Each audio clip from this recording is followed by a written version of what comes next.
దేవులు నాయన పలికిన సీతారామ కథ పలికదా సీతారామ కథ.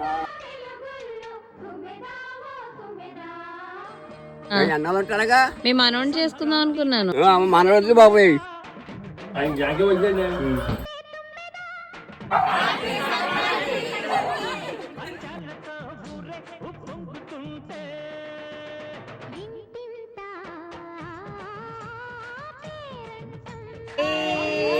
ఇదేమో రొయ్యల బిర్యానీ, ఇదేమో చికెన్ కర్రీ, ఇదేమో సాంబార్, ఇదేమో చికెన్ మజ్జిగ పులుసు.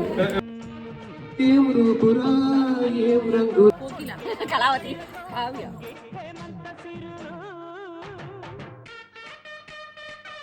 పాలు చేసి